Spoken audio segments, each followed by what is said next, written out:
Welcome to Take Two Radio. We are pleased to bring you interviews with people in the entertainment and music industry, discussions and recaps of the 4 remaining daytime soaps. That's The Bold and the Beautiful, The Young and the Restless, General Hospital, and Days of Our Lives, as well as various other shows. For upcoming and previous shows, check take2radio.com. That's with the number 2. And you can find us on Blog Talk Radio, iHeartRadio, iTunes, and other streaming apps. Follow us on social media at Take Two Radio, and thanks for listening. And good evening, everyone. Welcome to Take Two Radio, Soaps and Review. I'm Candice, your first officer of the Starship T2R, filling in for Captain Pam, who has a case of the sickies. Hope you feel better, Pam. We love you.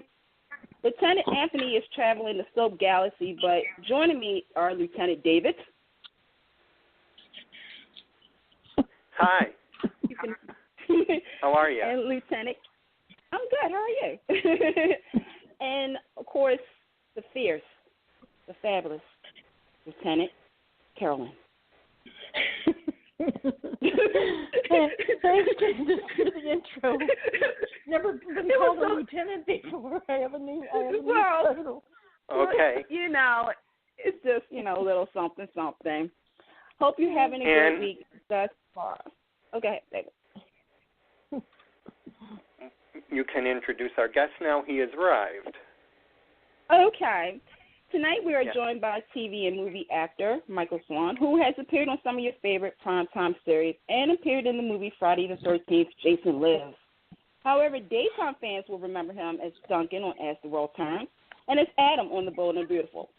Currently, he is playing Daniel Tess on the Pure Flick series Hilton Head Island. Please welcome Michael Swan to the show. Hello. Hello. Hi, Michael. How you doing? Doing We're good. doing good. We're all doing good, sir. How are you doing?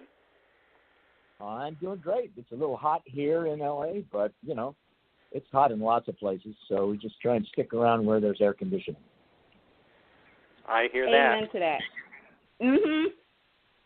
It is. It's that time of the year, but obviously in Los Angeles, and you haven't been affected by the fires, correct? Well, there's a fire down here, but it's not close to us. And then there's a fire up north close to the family digs up in the wine country. But they seem to be getting that stuff under control.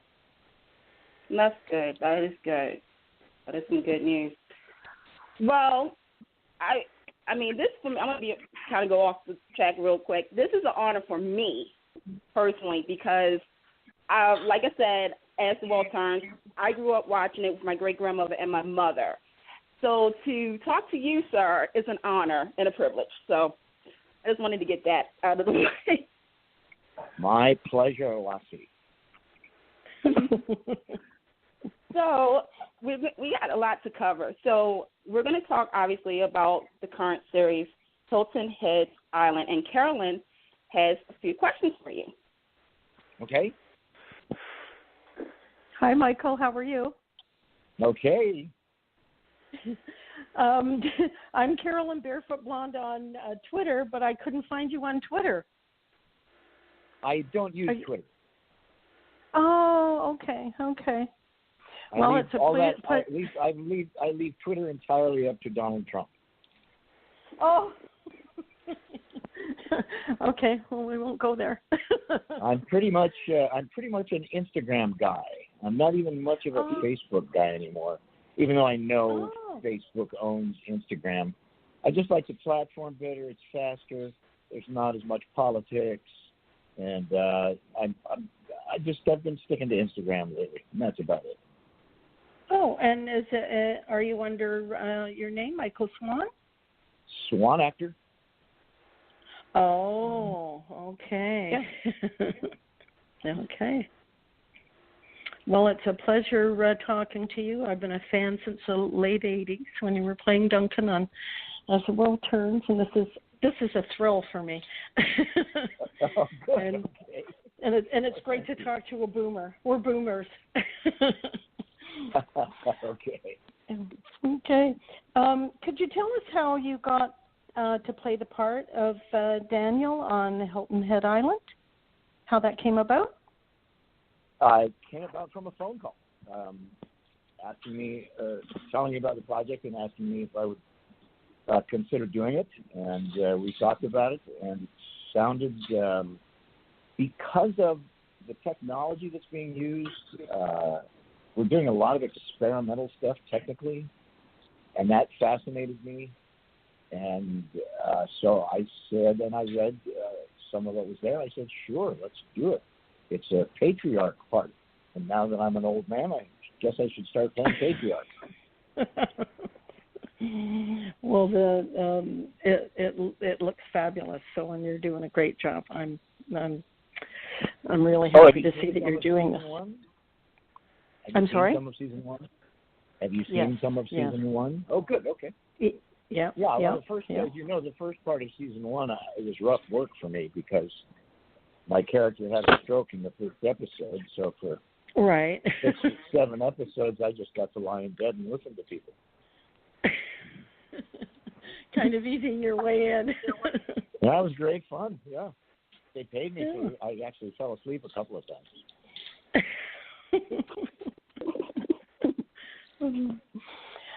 Could you explain what a faith-based soap opera is, and how it differs from like a faith-based? That's how they're promoting it. Faith-based. Well, Pureflix, as you know, is a faith-based. It's basically Netflix, a faith-based Netflix. So what Pureflix is, and there's believe me, a huge audience of people that want positive content. Content that actually can give philosophically instructive and forward-looking positive reinforcement to people, which Pureflix does. And basically, Hilton Head Island is basically a dynasty, but it takes place on Hilton Head. And every once in a while, characters will be in turmoil and there will be conflicts. And we will refer Wink Martindale, good old Wink Martindale, plays our family pastor. And every once in a while he'll give the folks in the family some good advice and some ideas and philosophy from the Bible. And myself as the patriarch, I do the same. I mean, it's not all the time. We don't hit anybody over the head with religion, particularly, but we are there to, as family members, imparting positive thoughts and constructive ideas to our kids. And in this case, I guess I have grandkids now.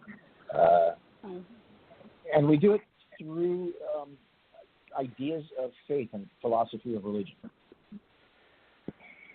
Well, and it's well needed today with all the turmoil that's out there for sure. Amen. Yes. Thank you, Caroline, for your question. You're welcome. And thank you, Michael. So, and now it comes to me. So, Michael, back in the groovy 70s, you were a part of an improv company. Can you share your experience with them and how the training helped with you in your career? Wow, you're digging back a long way. That was my first professional job. In 1968, way before your parents were born, there was a company in San Francisco called The Committee, which was an improv company. And there was a young fellow there who later went on to make the Robin Williams went on to make what was the space comedy that he did? That was his first big hit after doing The Committee in San Francisco, which was an improvisational company. And we in Palo Alto had our own little improvisational company headed by Philip Schultz. an actor, director, and teacher. And we have an improvisation company in the attic of a bar in downtown Palo Alto called the Illegitimate Theater. And Phil and a couple other members of the company made it to the Johnny Carson show. I didn't make it that trip, but like I say, that was my first professional job in improv in 1968. That was 50? Oh, my God. 50 Oh, no. It was yesterday. So, it was yesterday. Improv is great because it's great. It's great training. It helps you think on your feet and helps you add to scenes, get ideas during scenes. It's just it's uplifting, and it's a wonderful training in being positive. We used to say when we were doing improv, we never say no.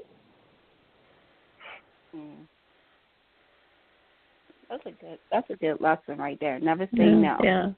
Yes. Yeah. Just go for it. Oh, yeah, exactly. Shoot for the stars. What do you got to lose? Keep pushing it. Now, of course, many soap fans know you from your years on As the World Turns, Duncan. What were some of your memorable moments from the show? Oh.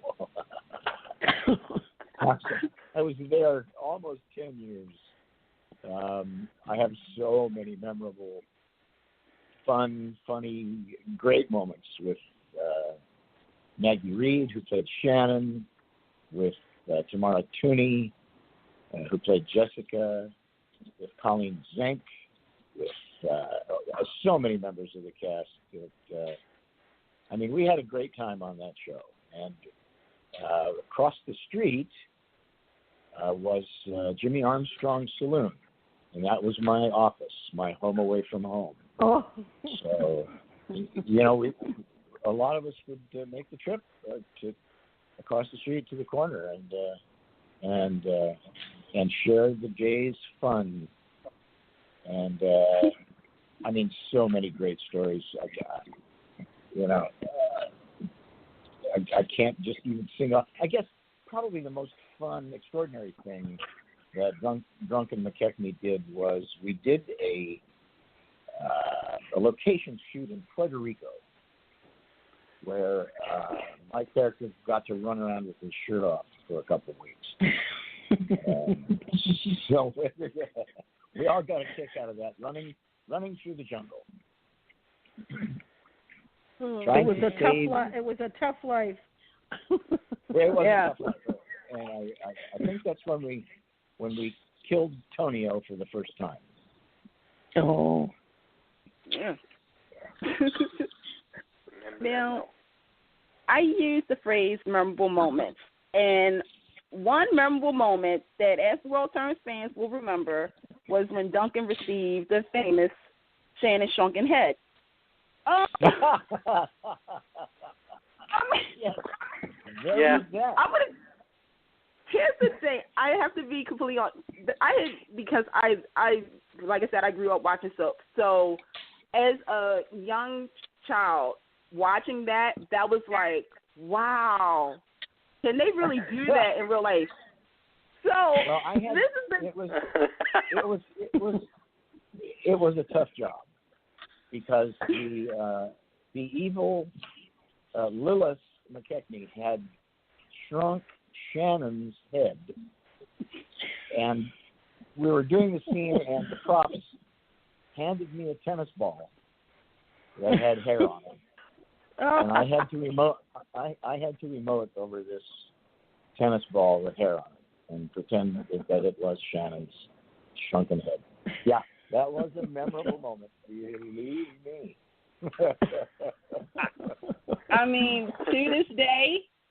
To this day, I gearing up for the interview, I literally watched it again, and I was just like, wow, like that was something.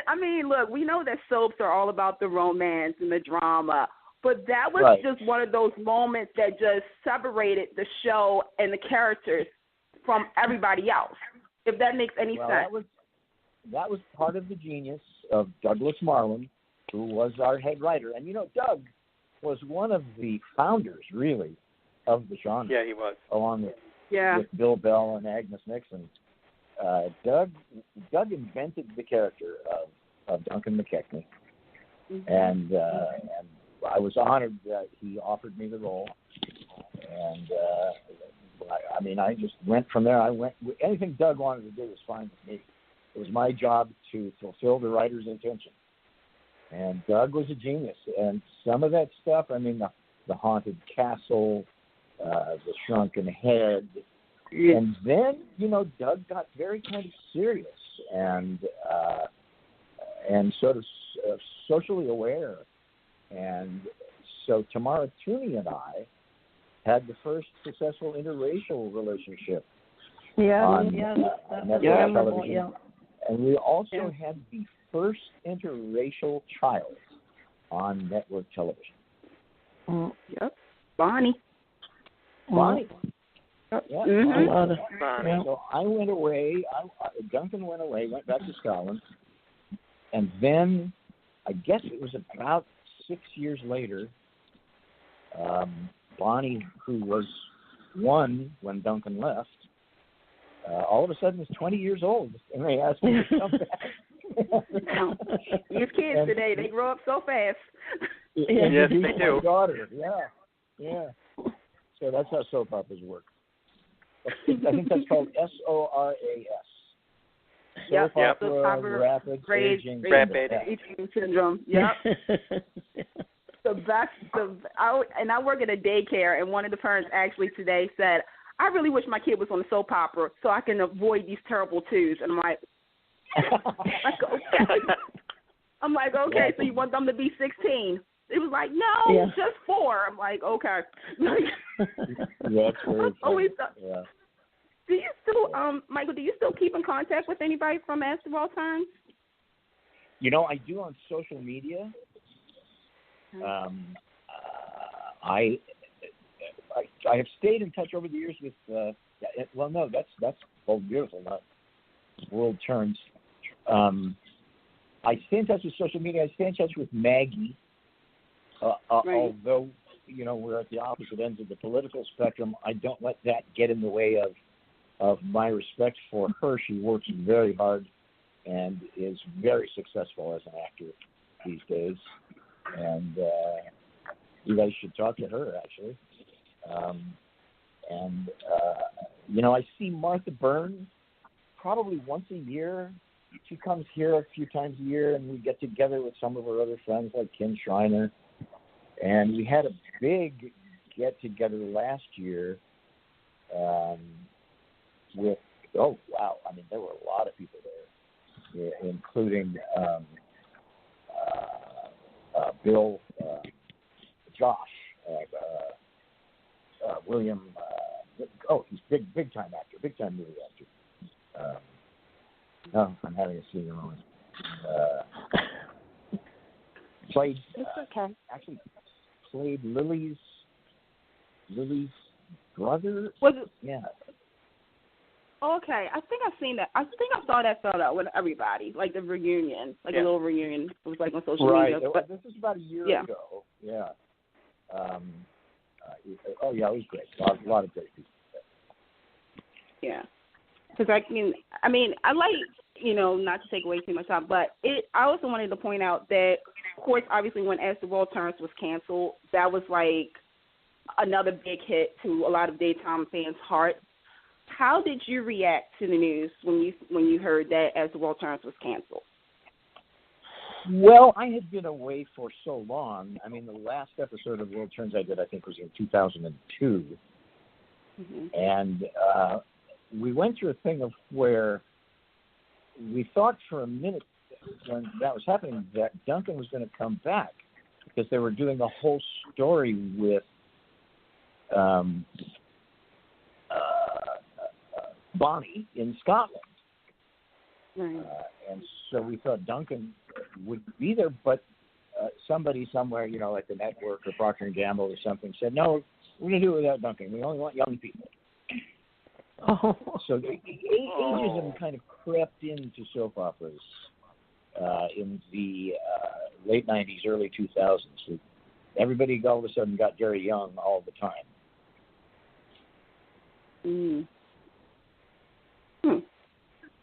I mean, I'm the youngest of this group. I'll say it. I'm proud. But I always respected the actors that were on and that gave so much to that show. And so, like with Jessica and Duncan, to see, a couple that was not the same as other couples, and it wasn't thrown. I'm going to use this, not thrown in our faces every single day, but you actually saw it written as a romance, as a well-written and well-crafted storyline. Well, you go back then to the old pro, Doug Marland. Doug Marland came up with that. Yeah. And actually, we had, it was really well fleshed out. We even had the families. We had racial tension. We had everything between Duncan's family and Jessica's family. It was well thought out and well fleshed out. And, I was sorry to see it come to an end, but the whole, about the time I left is when soaps started going to decline because the ad agencies wanted much younger storylines, much younger actors, and they kind of snubbed their nose at their core audience, who were the baby boomers. And the whole thing of, you say you watched it with your grandmother and your great-grandmother, they snubbed their nose at that idea. The original idea of soaps was intergenerational conflict. And so that all kind of went away, and it just became stories about young romance. Wow. What do they know? Because I was the young one, and I was still like, Bob and Kim. Right. Okay. Well, I mean, you got to enjoy it with your family.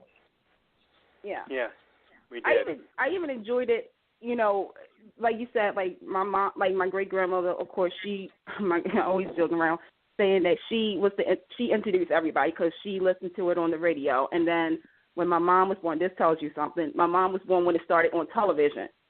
So for that to then, kind of like a tradition, and I think that's the great thing about soaps is, like you said, it's traditional. It's like it's passed on to generation and generation, and it does.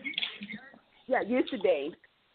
Yep. And the thing is that even now I find myself watching, thank goodness for YouTube and everything, because when I go back and I watch like the 1980s basketball terms and 90s, it's just something about that time that it was just like again with Douglas, the way that he wrote, he just put everything together.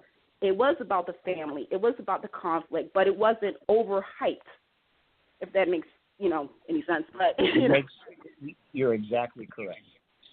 Right. Yeah. So he wrote from his heart. Yeah, he wrote from his heart and his soul. No, he was brilliant. Yeah. No question about it. So my final question before we turn it over to David is, you also studied with the legendary David Alexander, who was a teacher and mentor to some of Hollywood's royalty like Jack Lemmon. What life lesson did he teach you about the art craft?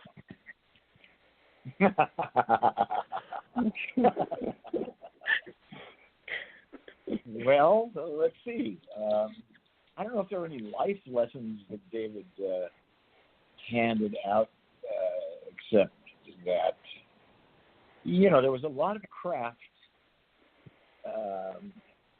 that he imparted because he was Elia Kazan's right-hand man, and so we got a lot of technique from how Kazan would direct his actors, and it was actually fascinating. And up until David got ill, Lemon would call him whenever he had a role and say, "What am I going to do with this? How am I going to handle this?" David coached some of the greats, Walter Matthau, Ray Danton. Yeah, he was a brilliant tool giver. He gave you a bag of tools to use as an actor. There you go. Well, that was my questions. Thank you, Michael, for answering them. And now we have David, who has some questions as well. David? Okay. I do. Michael, you have. Hi, David. How are you, sir? I'm okay. How you doing? I'm hanging in there. You have a couple of notables working with you on Hilton Head Island. You have Donna Mills, Crystal Hunt, Antonio Sabata Jr. Right. What do those three bring to your table?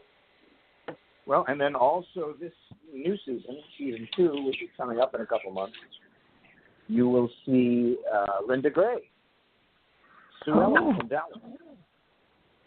Oh, really? Yeah. Yeah, we're putting together a really good show here. So you guys, check out PureFlix. Check out Hilton Head Island. There's a lot of good stuff going on. First of all, let me say that working with Donna was a real treat because when she was doing Knots Landing, I was doing all of Spelling shows. I guest starred in Vegas with Robert Urich, Trapper John, M.D. I did. God, how many? I must have done 10 or 12 Spelling shows, and so we would always kind of be passing because Donna was doing Knots Landing when I was guest starring and all that stuff, and it was great fun to work with her. She's amazing. I'm not going to tell you how old she is, but she looks like she's 35. Yeah, I can believe that. She's timeless. And Antonio,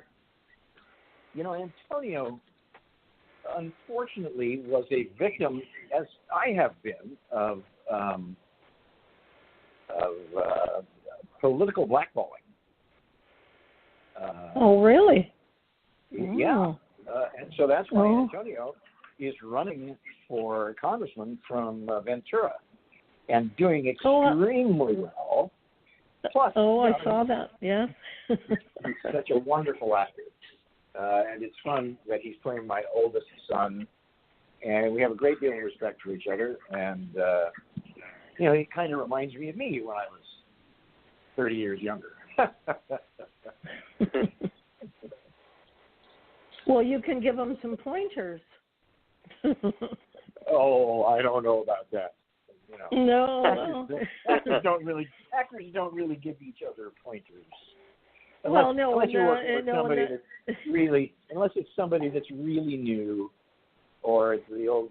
My favorite story is the story of the movie Marathon Man, where Hoffman was having such a tough time getting into the scene and getting into character, and he told Sir Laurence Olivier, "I'm trying to work my way into this, so I get into this naturally, and I get into this, and it really works. It really works. It comes from deep inside." Sir Laurence Olivier just said to him, "Why don't you try acting?"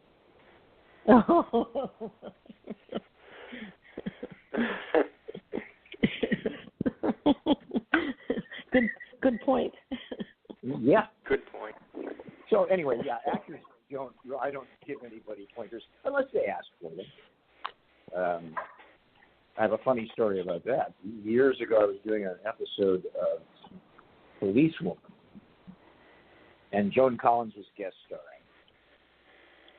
And I actually kidnapped Joan Collins in this episode, which I did, by the way, with Jerry Douglas before he had landed his role on Young and the Restless. Young and the Restless. Oh. As Jack Sr., yeah.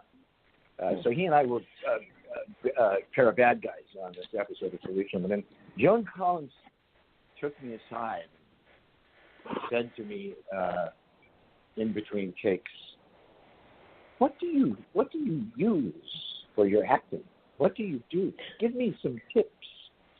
Oh. And I'll be honest with you, I think she was just trying to pick me up. Oh.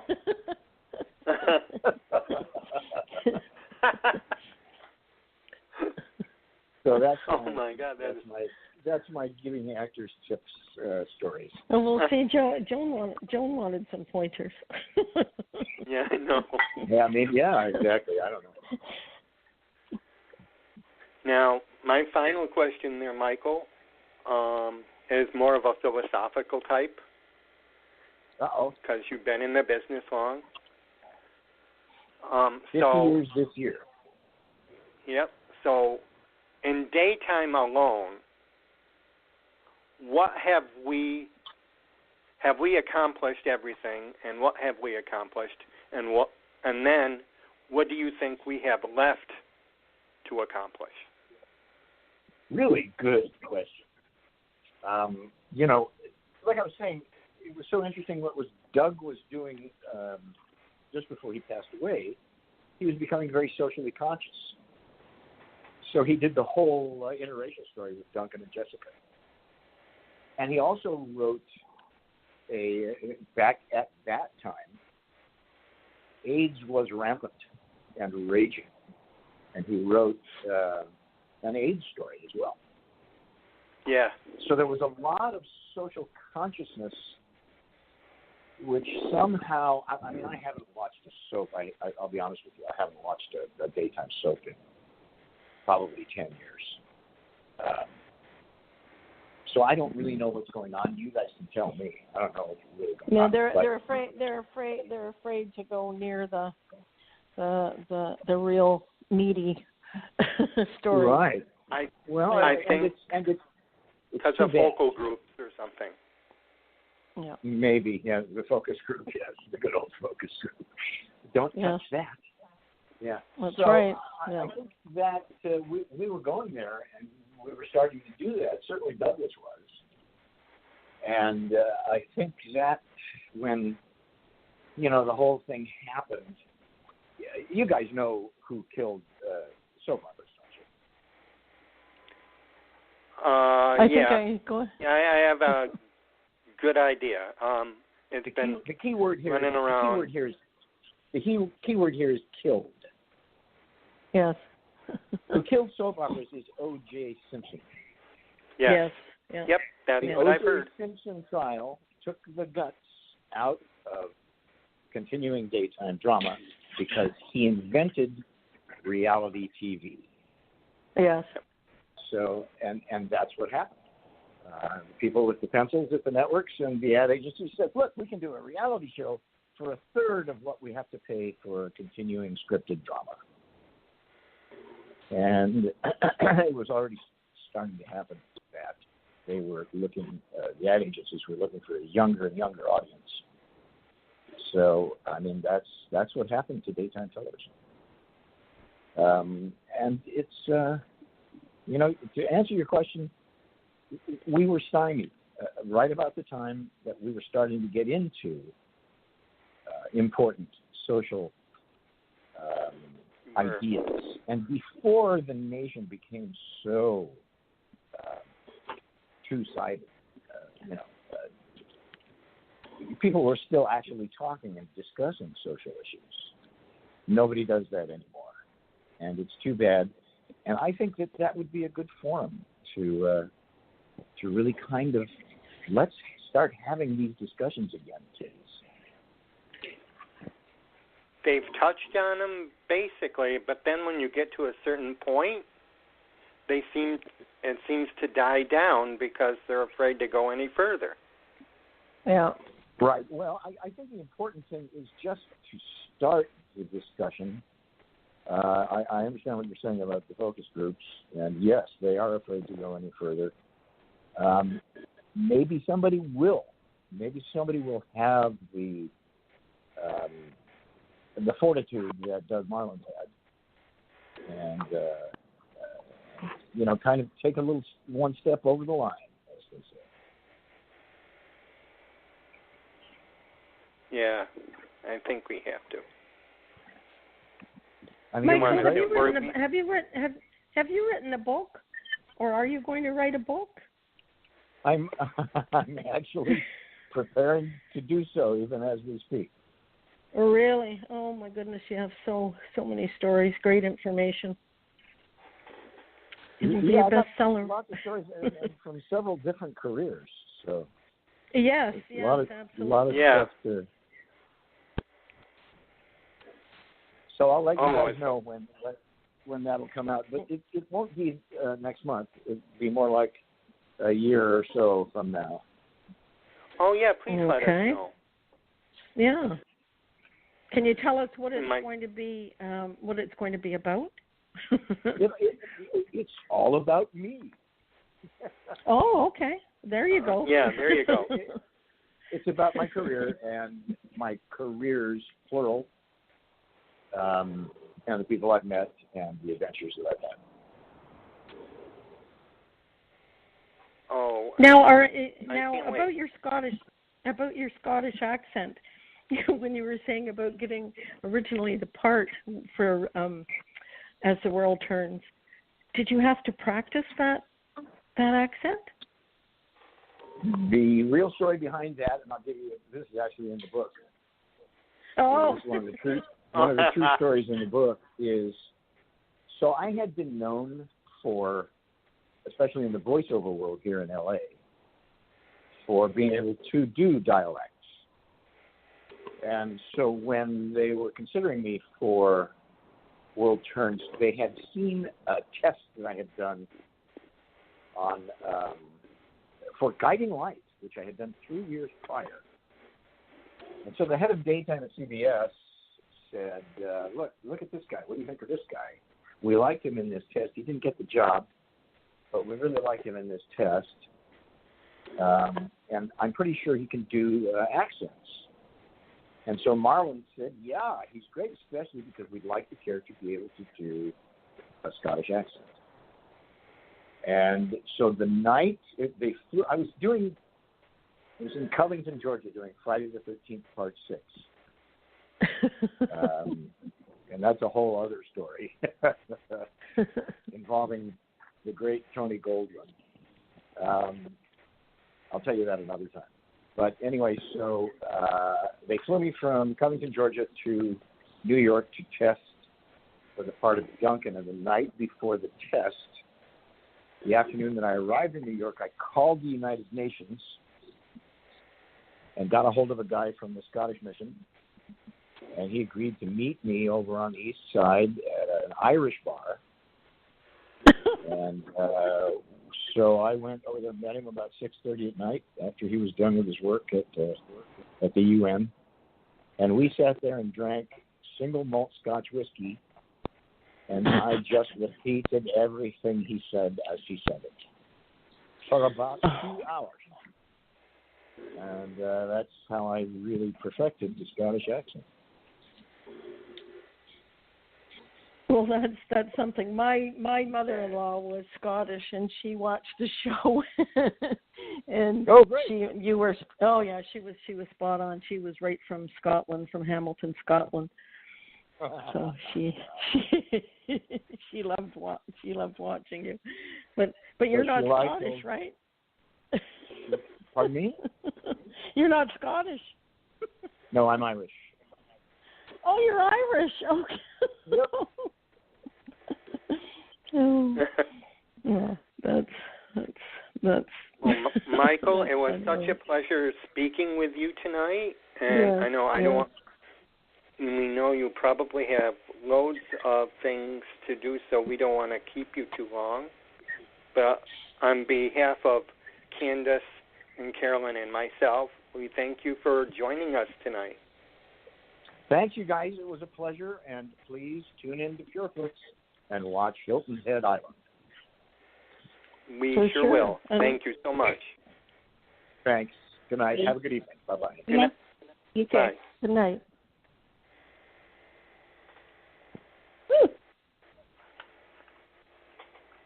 Well, we have a book to look forward to. I know. Yeah. And I did not know Linda Gray was going to be on that show. Like, that is just, okay, Linda Gray, Donna Mills, same show. Michael Swan, Hilton, Anthony. Wow. Well, all righty then. That's right there. That's she's joining season 2. That is juicy. I got to get Pure Licks. I don't care how much it costs. Now, is it really taped in Hilton Head? Does anyone know? I don't think. I think it's at a studio, like in California. It might be, but I'm sure there's Hilton Head backdrops. They'd go on location. Yeah. Mm-hmm. Hilton Head's beautiful. Yeah. Yeah. I've yet to. I've never been. I've never been either. It's on my wish list. It's about 10 hours. It's about 10 hours from where I live, so I've been up there a few times. It's very pretty. So we should do a Take 2 radio soap and review trip. Yeah. A road trip. Yeah. And do it like a live broadcast of that. That would be really interesting. Like, yeah. There you go. There you go. Okay. So, you guys ready? There was a lot going on these soaps. So there's a lot. There was spin the wheel. CAROLYN, you want to do days first? Whatever you want, David. I know the Twitter's been blowing up about General Hospital, so let's my go God! There. You want to start there? Let's start in the report shop. Okay, I'm going to start off with one. I just love Chase to death. I mean, I was rooting for him this whole time. I love the whole takedown of Nell. I could not get enough of that. I mean, that was such a brilliant plan, and it just went down perfectly, except for the one fatal flaw.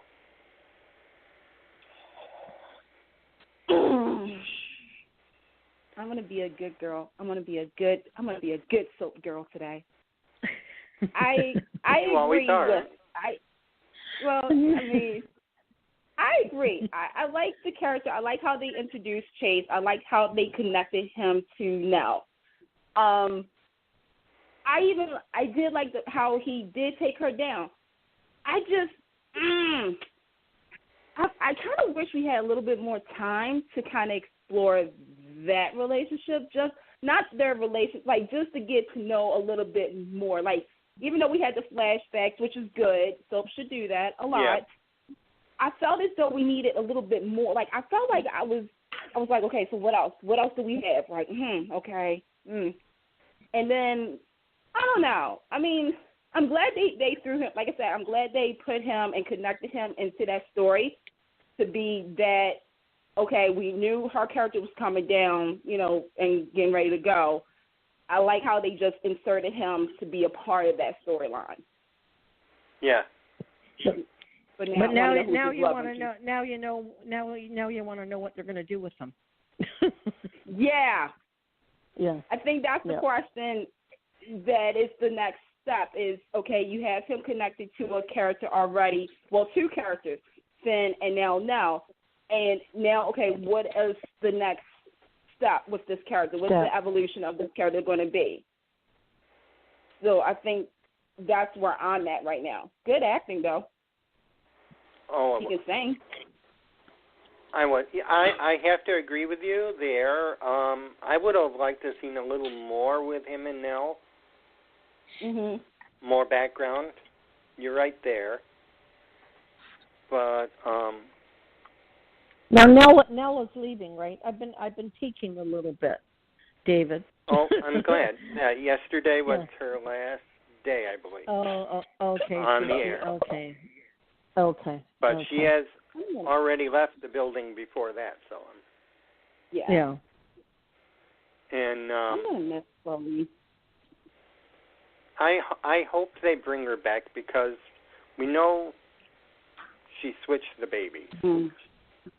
Can you believe that? How? And she left playing a bereaved mother when she knows she isn't one. She actually switched her baby with Brad and Lucas's because Brad and Lucas's baby died, and fortunately for her, it was before Lucas saw him. But I don't know. She might come back. I'm hoping that she comes back, probably just in time to when Michael finds out. I have a hunch, if not before. I can't think of before, but this is going to lay on Brad's mind for a long time. This is the one story that I kind of knew, like, early in the year with, having Nell and Maxie pregnant around the same time, and Brad and Lucas was talking about a baby. You kind of could smell a baby switch storyline going to happen, because General Hospital hasn't done one in a while. The only thing that I was hoping they would avoid it, and I was hoping that Brad wouldn't make this decision because, first and foremost, because me being a daycare teacher and I work with infants, I was like, okay, General Hospital, you're called General Hospital. You could have took this opportunity. I get it. You want the drama. But you could have also enlightened people about SIDS, which is Sudden Infant Death Syndrome. Yeah. Because I believe that was what the situation with baby Wally had, because Brad wrapped the baby too tight. But put aside that, it was convenient. Nell, who didn't have any drugs or anything, you just pop that baby out. I mean, it's a miracle, y'all. Like, what's the point of having General Hospital when everybody gives birth on the side of the road, in the snow, in the cabinet? In the woods. In the woods, looking all beautiful, like a little sweaty, a little bloody. There's no blood anywhere else, no umbilical cords, no nothing. It's a miracle. But yet, to have that, that's going to be on his conscience, like, forever. However, I do want to point out, Julian might be the person to figure this out. Because if you guys remember, when he held the baby, before the baby died, he took pictures. Yeah, he did. So, if that other kid, there's a couple of scenarios. First and foremost, like I said to somebody, Brad doesn't want to disappoint Lucas, which, anybody out there, if you're in a relationship, you don't want to disappoint your spouse. But at the same time, this is going to be the thing that probably, oh God, please, General Hospital, don't do this. Break them up. Because you can't, I don't know. I feel bad for Brad. I do. I do. I feel bad for Michael. I feel bad for Michael. Lost a lot. Yeah. He lost, what was the baby with Sabrina? Teddy? Was that his name? I think Carlos? So, yeah. Yeah. He's lost that child. He lost Sabrina, and now he lost this child. And he thinks it's his fault. It's not. I feel bad for Chase because he thought. So everyone's got to come out of this somehow. But I give GH credit for making me really appreciate. I mean, I like Chloe. I couldn't stand the character now, but the last couple of episodes, they showed why she was the new bad girl of town. They really showed why she was the bad girl. I wish they would have done it sooner, but no time like the present. They did, and I have to say that Anthony saw a baby switch coming, and he thought it was going to be between Nell and Maxie. But I dropped a little. I said, no, I can't. They wouldn't do that. They did. They did a baby switch, but they fooled us. I think once they had Maxie, because I think a lot of fans were saying if they did this with Maxie and now that some people would be upset. But that's why I was kind of glad that Maxie, had her baby, and they kept her with her child. But I was like, oh, okay, Brad Lucas and Nell, there we go. Like, who else is going to get pregnant? Like, get a third party. Yeah, I know it. But I like, and you know what I liked yesterday? I think it was yesterday. Sonny was very understanding with Chase. He could have sat there and blamed, but he didn't.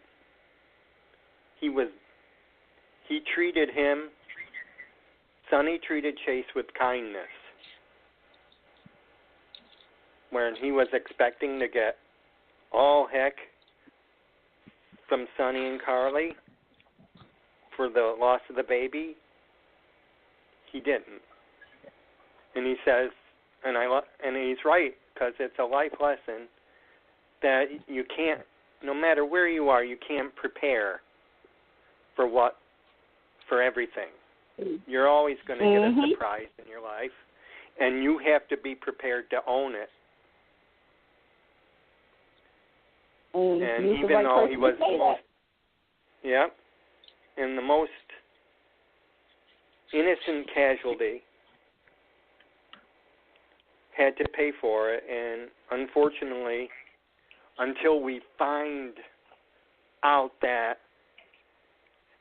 Jonah is alive, it's a burden he's going to have to carry with him.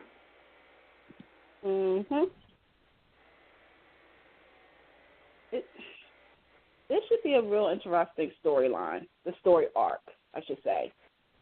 And I hope General Hospital don't stretch it so long like their previous storyline. I think a good 6 months is a good time frame for it. Have like a Christmas miracle where something happens that there's a clue, and that can usher into the new year. With the story itself, like when Sonny said that, all I kept thinking about was all the babies that Sonny has lost, with Lily and, and of course, with Sam. And I was, when Jason and Sam was talking about, that I thought it was but yeah, that scene when Sonny said you have to own it, things happen. And you got to think about where Sonny is in his life right now, too. His father, Morgan, Jason Drew, So, yeah, I applauded GH for that. Yeah, it's a good life lesson.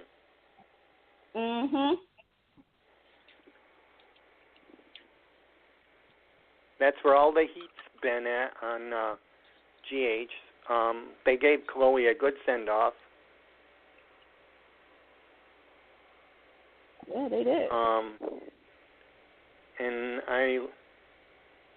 And more drama is on the way with Kiki's sexual harassment case. Ooh. And did you see Ava's text?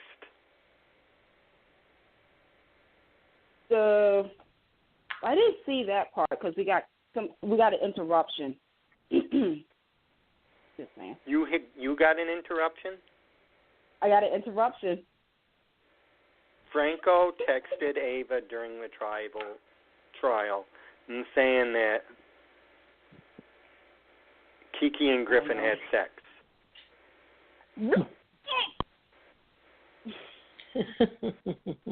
See, I thought it was going to come out in the court, like somebody was going to say something like, we have document proof or something.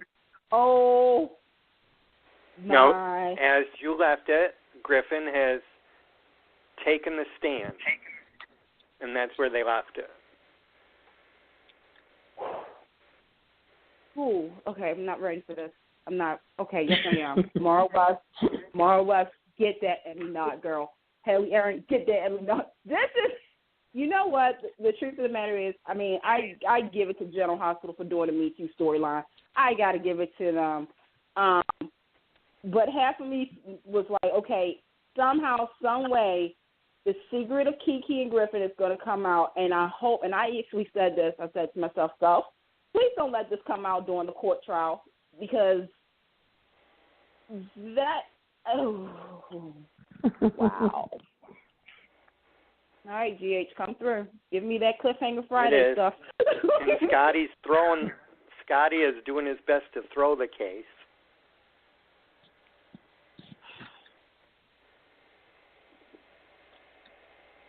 Yeah. Yeah. So it all looks. It's coming. It's going to hit the fan tomorrow.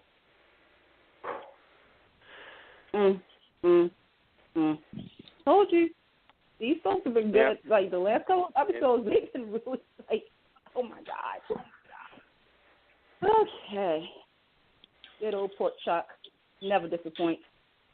Never disappoint. Okay.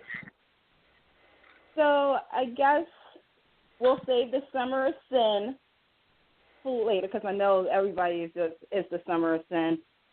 So I guess we can talk about Young and the Restless. Okay. Let me just get my chill in because put your chill in. When I say that it got heated on the Young and the Restless, the fallout of Hillary's death, we all mourned the loss of Hillary. God bless her. But when you're at a service, the aftermath of it, people tend to talk and feelings, come out. When Shauna told everybody that Lily was the reason for Hillary's accident and resulted in the death, oh God! You talk about classic soap moments. I felt as though that was one, and anybody who knows me knows that I was looking for how I feel about the storyline, but at the same time, how did you guys react to that? Do you think Shauna should have kept her mouth shut till after the service? Oh God, she's a kid, so what can you expect? Right. And she's impulsive. Kids aren't gonna wait. They're gonna do it when they feel it. Exactly. I felt like when Sean, first and foremost leading up to it, you had Kane. Now, here's the thing, like I said earlier about General Hospital. When you're in a relationship, you want to protect your spouse. And Kane, knowing that Lily was the reason that, Hillary died, obviously because of the baby dying, which resulted into Hillary's death, of course he's going to do what it takes to protect, but at the same time, you're also telling people to not say anything and to lie that you don't know anything, which is making it 10 times worse. With Shauna, I feel as though she felt guilty because, look, like you said, teenagers, they're spur of the moment. Her and Charlie have raging hormones, and Shauna feels as though Lily is acting too nice. And when I say the storyline is to the point where people are so it's rusting because obviously Lily did run red light, and once everybody found out the truth at the service, Phyllis went off. Phyllis was like, Lily and Kane never cared about Hillary. And at that time I wanted to say, Phyllis, you didn't care about Paul and Christina when you hit them, so, might want to sit down. And Lily is in disbelief because she's like, what? What do you mean? What? I didn't do it. What? And then she found out from Kane, who, he said, I told him not to tell you. And even though Lily had every right to be mad at Kane and Kane was just doing it, there was one person in the room who was feeling every single emotion, and he went completely off, and that was Devon. He's off the rails.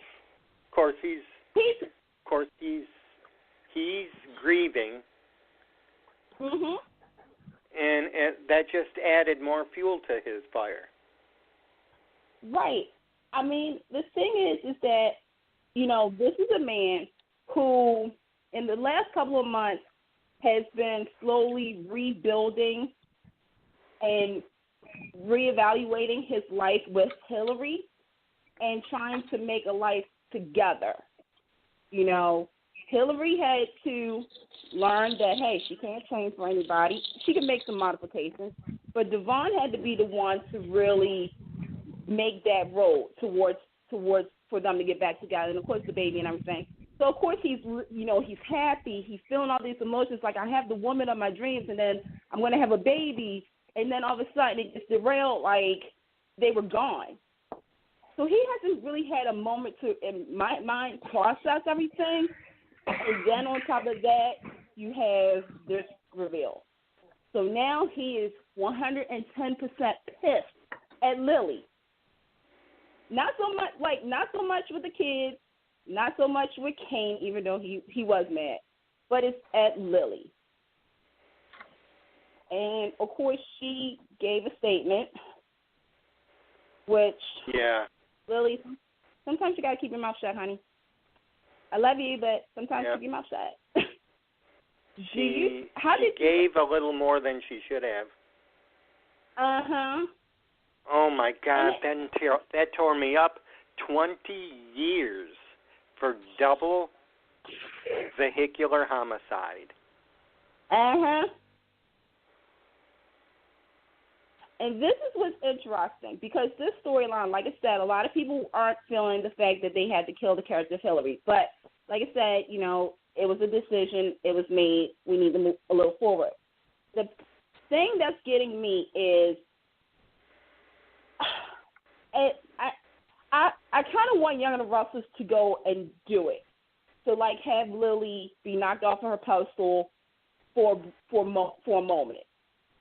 Because the reality is that even if you did do it intentionally, and what, you know, Devon is like, you did this. You never wanted her to be a part of my life. You never wanted us to have a child. You always said that you wanted Hillary away and out of my life where you got your wish. It wasn't like she was going, but the thing what gets me is when Lily was in the car, she was responsible for herself, Hillary, the unborn child, and Charlie, and her son. Yeah. Her son was in the car. So to me, I feel as though, 20 years. Do I think they're going to give it to her? No, not really. Maybe 2 years.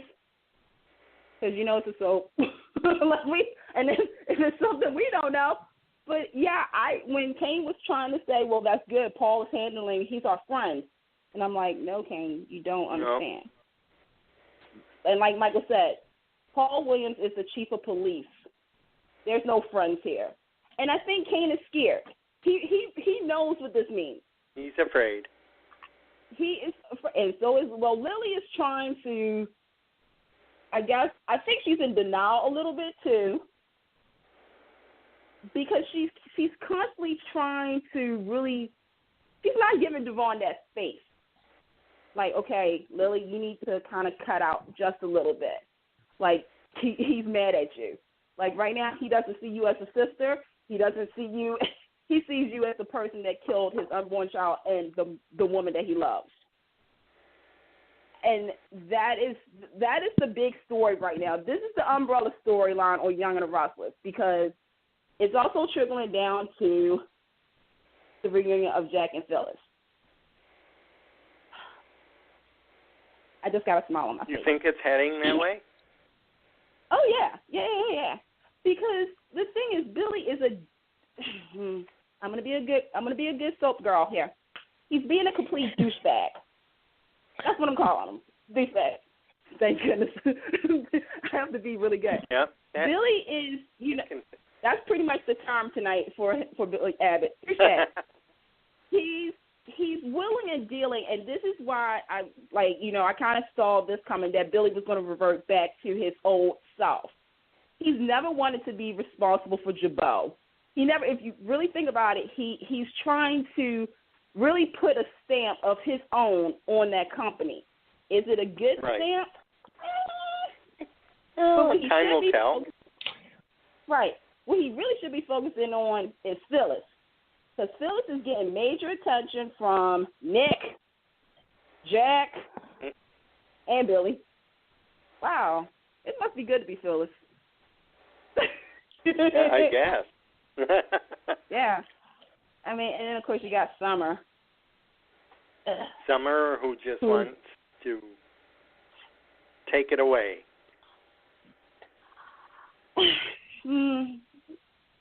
My head's gonna hurt when I talk about her for a minute. But the thing is that she's trying to snoop and try to figure out, because how in a weak moment of being seduced, he blabbed, of course, to Summer and saying, Phyllis got somebody over her house. So now Summer is like, okay, who was it? And she thinks it's Jack. So Summer is kind of having a hand in the reunion. Did you guys like Jack and Phyllis when they were together, or you think they should be apart? Jack and Phyllis? Yeah. I like them together, yes. Okay. I did like them together. I mean, back when she woke up out of her coma, yeah, I was rooting for them. I was taken aback when she had the affair with Billy.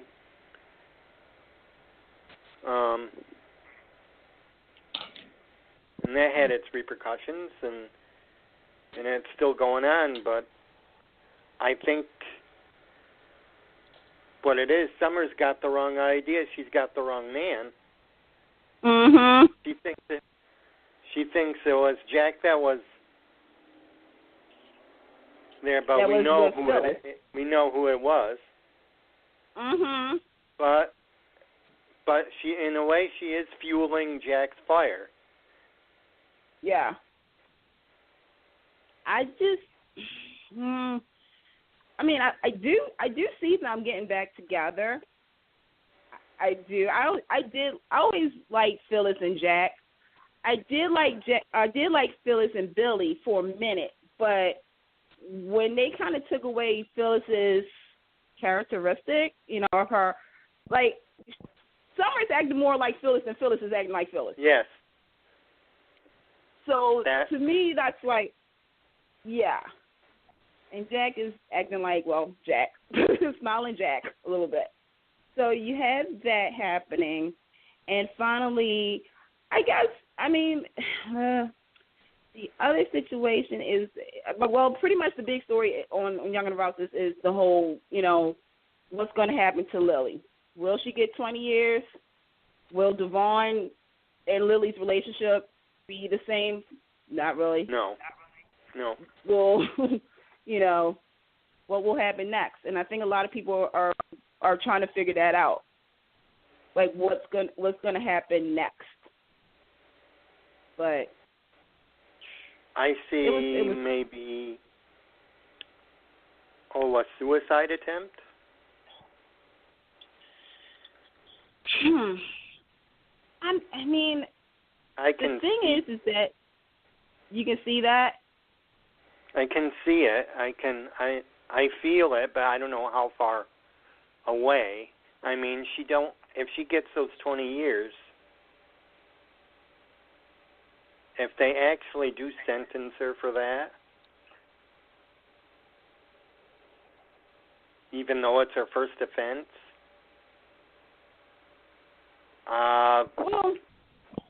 they might keep her in jail a while, but like I said, I think they should. Here's the reality is Lily was responsible for 2 deaths.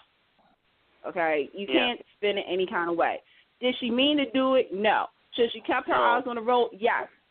Yeah, she should have kept her eyes on the road because her son was in the car. So, again, that's why I said, like, to me, this story has so many people, like, saying, well, Lily didn't mean it, but at the same time, she was responsible, and Hillary shouldn't have been doing all this, and Shauna, I give it to Young and the Restless for doing this story because it's also making some people forget about the JT situation. So, I think with Lily, they should give her some time in jail. I think Kane might go off the deep end and do something. And I want the children to be affected.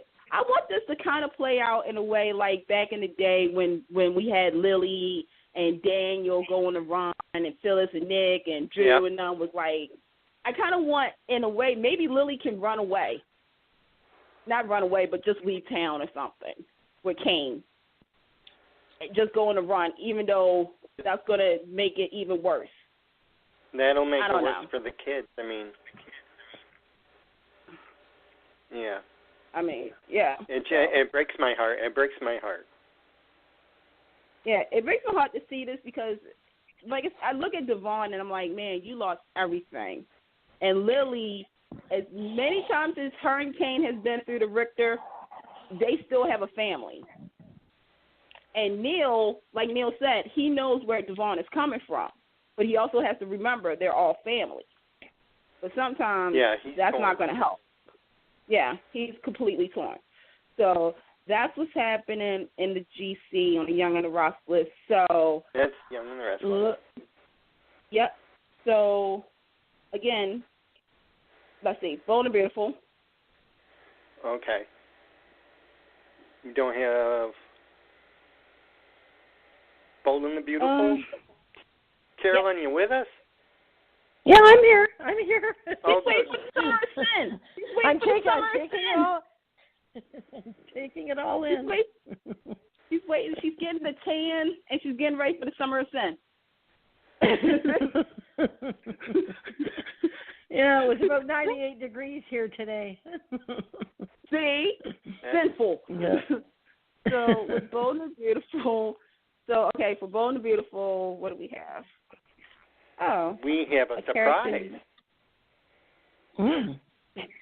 Ooh. I was surprised, and I was so pleased. They actually did something right, I think. Steffi chose herself after all of that. Mark that date down, everybody. Last Wednesday. Get your pen out, Carolyn. It was Independence Day for Stephanie. What is Stephanie's middle name? We're going to just say Taylor. I don't know. That's her real name. Forrester. Yeah, I think. Yeah, Stephanie Taylor Forrester. She said, I don't need a man. I have to do right by me and my daughter.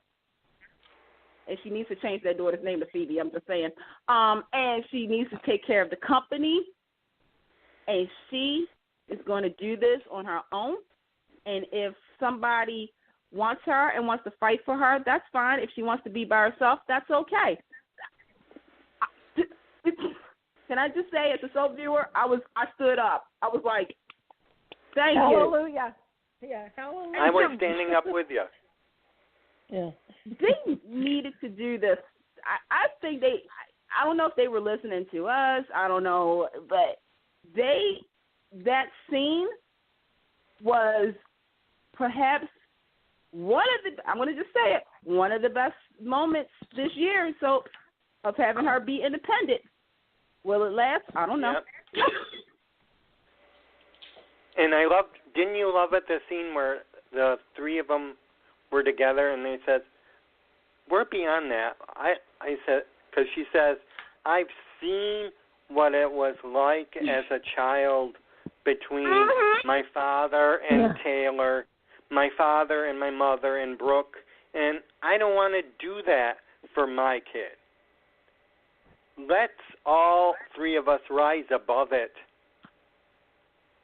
No, wait, I take that back. Not the three of us, the five of us. The five of us.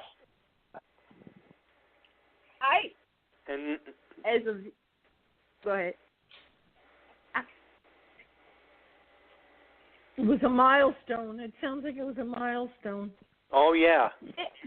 Much needed one. It was a breath of fresh air for her to say that, because I think if you've been a viewer of Bold and Beautiful for the last 30 years, you know that the show has always had triangles, and that's why if you got an A in math, it's because of Bold and Beautiful.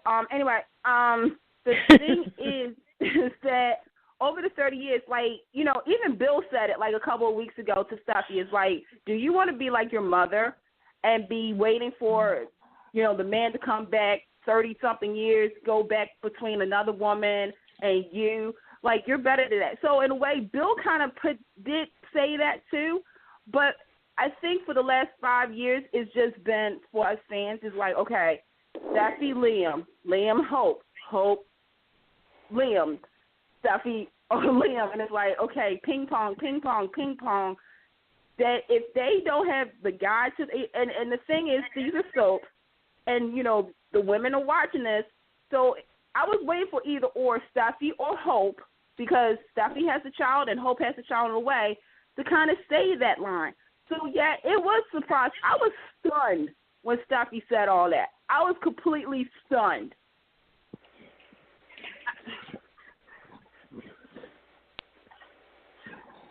I was floored. It was just. It was Carolyn, beautiful. you have to watch that moment, Carolyn. I will send you the clip. Well, I used to watch Bold and the Beautiful. Like, I remember the first week it aired, going way, way back. So you're right. They've always had the triangles. So it's time. Mm-hmm. These are the younger ones, and it's time to make a move in a different direction, break the mold. It was like the last 30 years was just uplifted. Yes. It was like in all honesty, I think, because like you said, I remember Caroline, Ridge, and Brooke. I remember Brooke, that's right, Taylor, that's right. Oh, Ridge. yeah. Oh, yeah. I remember Thorne, Macy, and such, and all these triangles. Yes. And I've always said what worked for that was that you had the two women. They had their own lives. And yes, the man, you know, thought he was just like everybody's like cup of tea, but he had his own life, and it wasn't like, okay, 5 minutes, wait for me, 10 minutes, wait for me. Monday you're with this person, Wednesday you're with this person, and then Friday you're getting married to this person. And I think they tried, obviously the last 5 years with Steffi, Liam, and Hope, they were trying to redo what worked 30-something years ago, but you can't duplicate greatness like that. No. Yeah. When Steffi said, you know, to them saying, I've seen it, and I felt like saying to Hope, I was like, Hope, you've seen it too. And you also seen it with your mother and your sister. Like, I just felt like throwing something at Hope, like, girl, get a clue. Liam, leave Liam. Leave him. You time for so much better than time this. for some. Yeah, it's time for some strong women again. Carter. Oh, sorry. Just Carter. On a Carter kick. Carter and Steffi. Carter and Hope. I would have said maybe Wyatt. We'll see what we can do with Steffi without a man. I would enjoy that, to see a soap actually have somebody just be career focused and just just concentrate on her child. Because I think, was it today or yesterday when Liam made that statement saying you were so concerned about your granddaughter that you haven't even thought about your son. Mm-hmm. And I was like, that's true. Like, you haven't talked about Will in a minute. It's true. But it was a breath of fresh air. And a surprise for the fans. Yeah, a little I spark. Even a spark. Yeah, I even like the part. I don't know if anybody even noticed when Steffi left out the door after she said that to Bill. She kind of, she took a deep breath and she released it. And I thought that was the ultimate, like, breath of fresh air, like new start, new life. Oh, it was. I hope we get more of that. Yeah. I hope they don't backpedal, though. Like, if Liam and Hope are getting married, I don't want Stuffy to try to ruin it or sabotage it. I know. I don't either. So are we ready for... Are we ready for days? The summer of sin. The summer of sin. Carolyn, I have a surprise for you. Hold on. Oh. Are you ready for days? Yes, I have a surprise for you. Hi, Deemy. Hello. How are you? Carolyn, Good, it's your friend Demetria from Florida. Oh, Demi, how are you? I'm good. How are you? She's been listening all this time. Oh, has she? Yeah, I'm listening. Yeah. I'm listening and studying at the same time. We're about... I thought I'd bring you in on our days talk, Deemy. Thank you.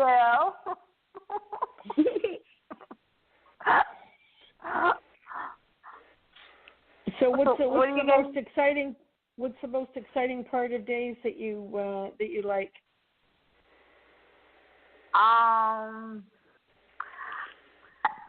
Pretty much everything. I just don't like how Gabby switched the test results, and she made it as Stefan to be the father, which is really Chad. And I think, as much as I love Hope, which is Christian Alfonso, I think she needs to give Mr. Ben credit, just be nice to him, because he didn't start the fire. It's somebody else that started it. In my own opinion, I don't know. I love how Ed Brady proposed to Jennifer, but she's feeling guilty that she's keeping a secret from him. So it's pretty much everything. That's what I think. David, have you been Will watching that secret come out? Oh, what? Will it come out? It has to. Will it come out in October when Nicole airs? Yes. I think I got to go with my days girl, Candice. Are we due for Nicole in October? We're due for in October. Oh, boy. Fall sweep begins. Boom. The sparks will be flying. We just got to get through the summer. We got to get through September. And then Days of Our Lives will be falling into place. Like, ooh, I can't. All these returns, all the returns for Days is just like, come on, give me. Yeah. I also heard that Sammy might be coming back with a baby. Yep. Okay. Man. Wait. This has been my thing. Yeah, I heard that too. And it better stay a rumor. We talked about that months ago. Yeah, Candice doesn't want that, but I think that I don't want it either. But I think there was a small video that Christian Alfonso posted on her Instagram that between her and Allison, they were acting out a scene with each other, how they were like smacking each other, because I guess that's going to be part of the scene when Allison comes back. And I saw that on Christian Alfonso's Instagram. I'm like, oh boy. I'm like, okay. I'm like, yeah. I saw that too, and there better not be no race babies. There better be no. I will seriously I will not watch those scenes. I will watch everything else on that show. But if you're going to Ron, wait a minute. Ron is good. I know y'all listen to the show too. No grown kids coming in and saying we're staying in Salem, or say that EJ and her hooked up in Europe and it's EJ's baby. Oh. You better not say rape. Oh my gosh, they're gonna do a rape baby. I love that too. Oh my God, they're gonna do but a rape baby. I don't know. I don't. I mean, how come she didn't really respond to Deidre Hall's, Marlena Evans' calls? You know, because you know how Drake and Deidre Hall are planning the wedding, and they want Allison Sweeney, a.k.a. Sammy Brady, to come, you know, and she hasn't responded back. So that could be maybe she's taking care of the baby? I don't know. I mean, I love Christian Alfonso. She's the best. She's even better than Allison Sweeney, and but I mean, that would probably wake up Christian Alfonso if Allison Sweeney does come back on days with a baby. So Christian Alfonso could wake up and say, "Wait a second, you're not coming back. You're not coming back here to take my man. You know, Galen. You know, Rafe is my man." Yeah, I think that's gonna wake her up and say, "Okay, you know what? I better get him back. Like I have to." And that's gonna be the scene where they're gonna be physical. Like Christian's gonna stop her. They're gonna stop each other. That's gonna bring good things to the audience. I think. I don't know. I mean, two great actresses. I don't know. I don't know. I could be wrong. I don't know.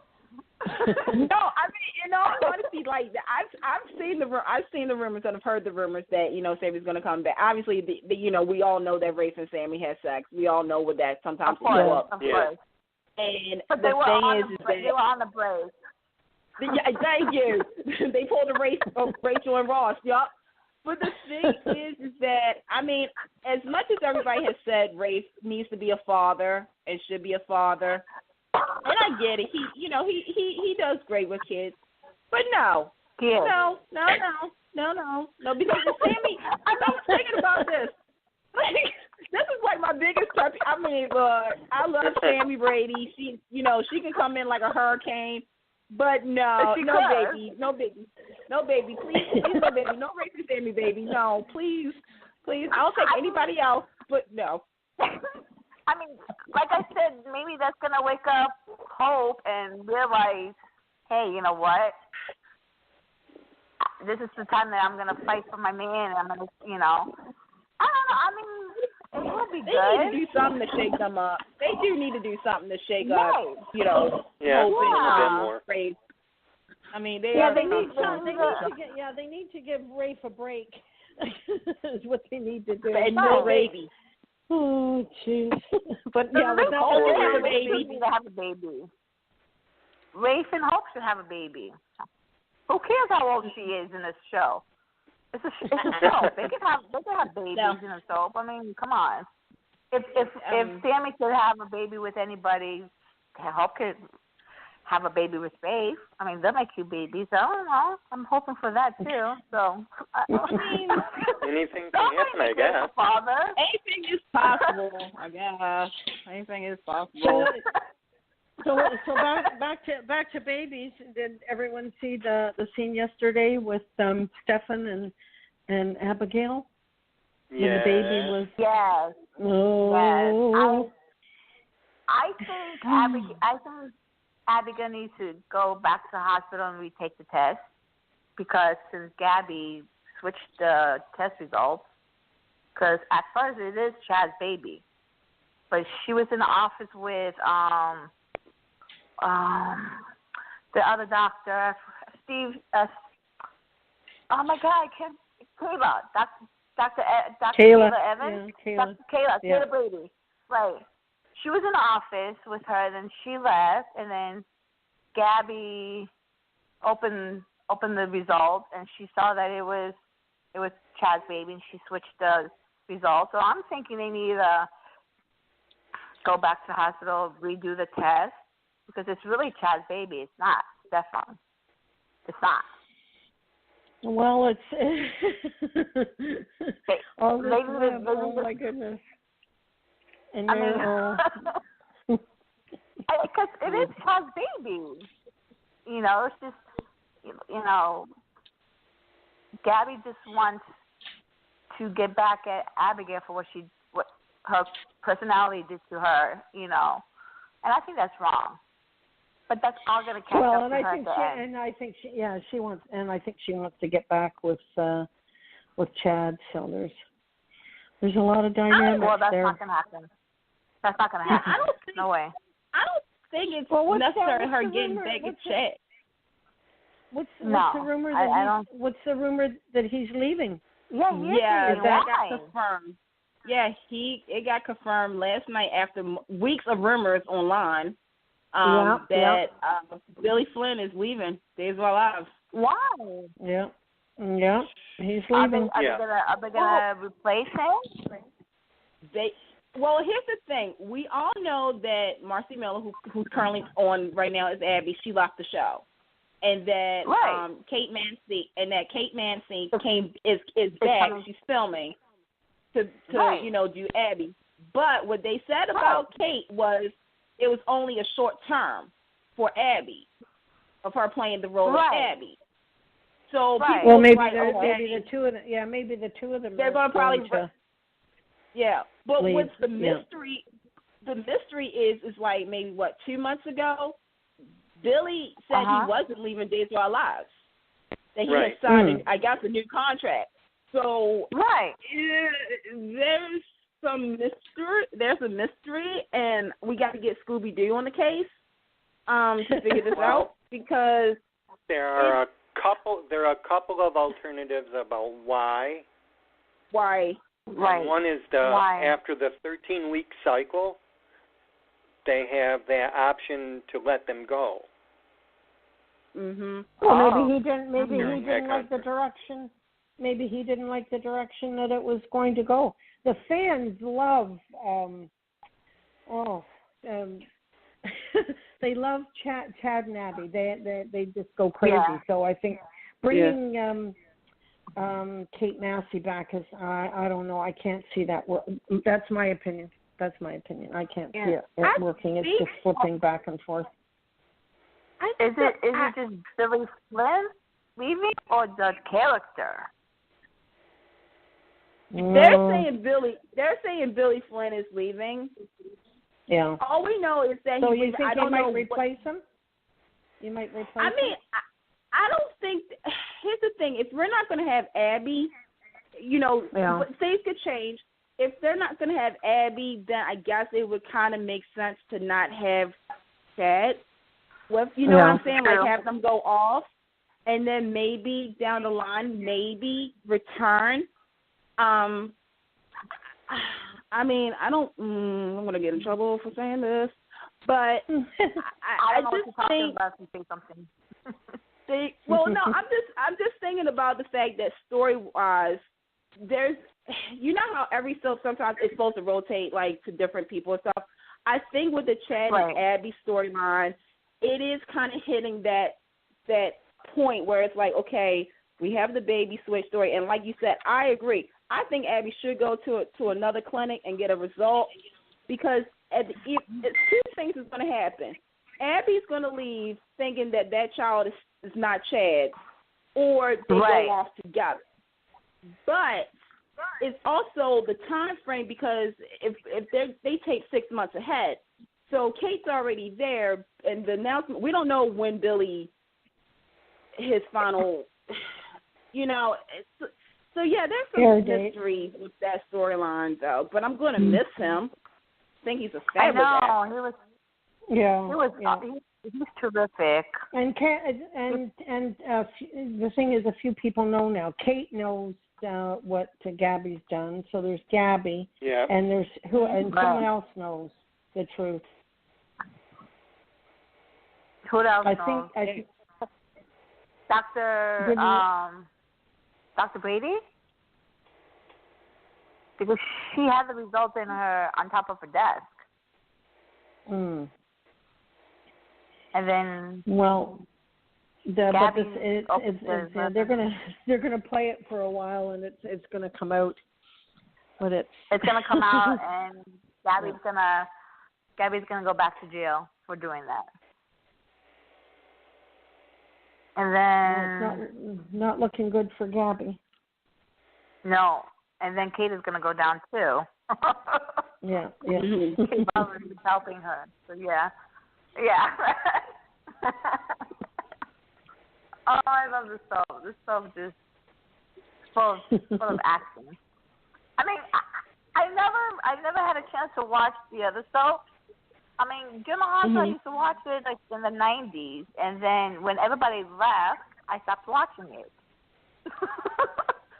So that's why I was keeping quiet when you guys were talking about the other soap, because I didn't really know much. I don't want to say anything to make me look stupid. So I was just listening, catching up on the other soap. So I'm like, okay, this is what's going on in the other soaps now. Like you'll have to start watching them. Yeah. Okay, when I passed my first subject on my entrance exam, I'll start watching them. There you go. I wish I could ask me questions about the soap. She's crunching the book. I'm crunching. I don't sleep till like 3:00 in the morning. I still have time to watch Days Only. Unbelievable. I a little time to watch Days. There you go. So are we waiting? Are we excited about the wedding? Yes. Oh no. Well. I'm going to say yes. No, because I'm not. I'm going to say yes because this is soap 101. Because you want to hear sing, right? See, I'm going to see here. Wait, no, because here's the thing. I'm a good soap viewer that I can block it out and actually have like the original theme of their wedding playing in my head. So I can see her, I can see Claire, but I can hear the song like I can do that. I can tune her out. What I'm going to enjoy it because I never saw the first one. I mean, I've seen it like on YouTube, but just to be in that moment, I think that's a good soap moment for the show. Right. Is that their iconic, couple, 30-something years later are going to renew their vows. And not only that, but you're going to have Hope there. You're going to have Abe there. Like, you're going to have the iconic characters that has made Days of Our Lives what it is today. You're going to have, Steve and Kayla, which is kind of also going to be a tearjerker because this is our. Because we're losing Steve. Yes. We're losing Steve too. Yeah, so it's kind of like, and then you're going to have, Hurricane Sammy come in and like, I'm not pregnant, baby. I'm not pregnant. And then, and you got to have Sammy's going to come in with a baby in her arms. Yeah. Am I too late? Oh, wait, that was the wrong show. One last live. Hold up. She's going to interrupt the wedding. Oh, my God, I'm so sorry, Mom. I'm so late. I can see that. Everybody's going to look at Sammy. If Ron Carvajal, if Ron Carvajal does that. What? We'll see what happens. We'll see. But we do have a guest coming. We do know. Oh. Okay. That's right. Kristen's going to be coming. Yeah. Kristen DeMira. Oh, she's coming back too. Susan, yes. Mm-hmm. Yeah, I saw that. It's going to be old. Oh, she's funny as Susan. She's funny as Susan, let me tell you. Yes. And it's not Eileen. Nope. Oh. No. Okay. It's not Eileen Davidson playing her, no. Oh, I thought it was because she played her so well. Nope. No, okay. Her name, okay. oh God. Candice. Stacey. Oh God, I always get her name. The name is escaping me right now, so I can't. Yeah, Stacey. I want to say Hudak, but I know I'm probably saying it wrong. But for soap viewers, especially the young and the restless, she played Patty Williams, Patty Cakes, with Mr. Kitty, and yesterday was National Kitty Day, so shout out to all the kitty lovers out there. But she played Patty on Young and the Restless, and she will be taking over the role of the other deranged woman. So Arlene Davidson, like, that was the shock, is, when they announced that she was leaving Young and the Restless, a lot of people thought she was coming over to Days of Our Lives, and that is not the case. Really? So, so you're going to have a new act. Wait, Arlene Davidson is leaving the Young and the Restless? Yeah, she's gone. Yeah, Arlene, her final air date. Yeah, that was the same day that we found out Stephen Nichols was leaving. It was like, I don't even watch the Young and the Restless. I'm sorry. I should start watching that too. Okay. Okay, so Arlene Davidson is just coming back on Days as Kristen DeMera. No, Susan. No. Well, no. The part of Susan is coming back, but not Eileen. She's not going to play her this time. Exactly. Okay, she's going to come back as Kristen DeMera. Oh boy. Yeah. That's another problem for Brady. Another one of his exes. Yes. Yeah. So we're gonna have. Brady's gonna have a tough time. Yeah. Brady's gonna have a real tough time now. Yeah, no, he doesn't need a baby either. No, wait a second. Nicole might have a baby with Eric Brady, a miracle angel baby. You never know. No. I actually did say this. I was like, I don't want Sammy to be the one with the child. I want Nicole to be with child with Eric. Yeah. That's what I said. Yeah. I agree. Okay. Yeah. And then, Brady, not so much. Brady needs to go to med school and get a brain. He needs to learn how to get a brain.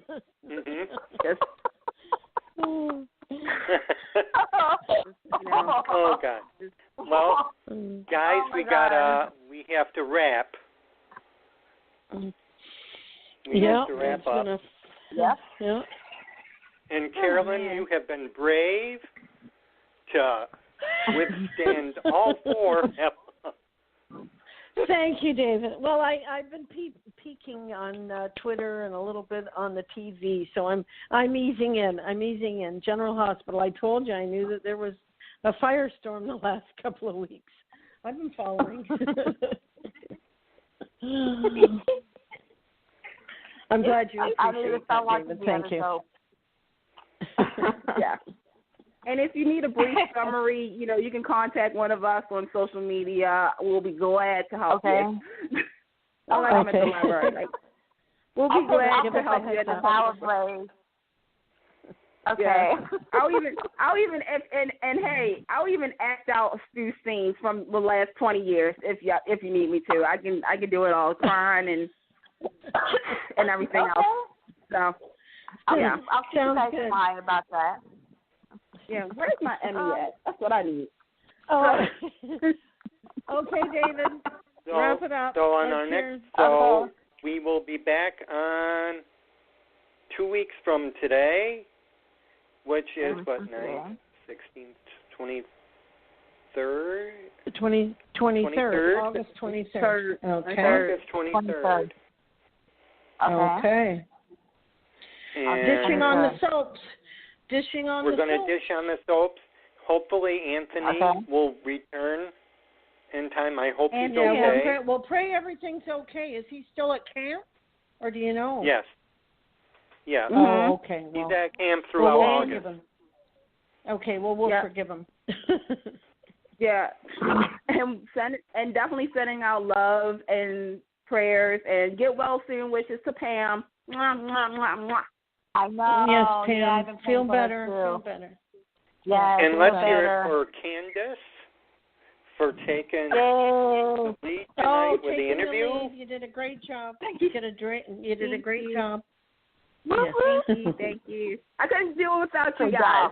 You guys, Like I said, I wasn't gonna sail the ship and like be like the Titanic. I wasn't gonna be responsible for that. We held our own in the dinghy. Yeah, held your own. Yeah. And of course, we want to thank Michael Swan for joining us tonight. And make sure you guys watch Hilton Head Island on PureFlix. You know, go to pureflix.com for more info. And he said he's on Instagram, right? As Swan Actor? Swan Actor. Yeah. Mhm. Okay. Then I shall find him. And be on the lookout for a book. Yeah, sounds wonderful. Love books. Yeah. Well, it is National Book Lovers Day. Have a great weekend. Oh, there you go. Have a great weekend. Yes. Yes. You too. Have a great weekend, everybody. And Demi, thank you for calling in. Yes, you're welcome. Thank you very much. That's sweet. Yep. No problem. Have a wonderful weekend, everybody. Okay. You too. Bye for now. Thank you. Bye-bye. Bye. And good night, everybody. See you on the 23rd. 23rd. Get connected with Take Two Radio on Facebook or Twitter at Take Two Radio. For email updates on future shows, follow at Blog Talk Radio. For previous episodes, upcoming guests, and more, visit TakeTwoRadio.com.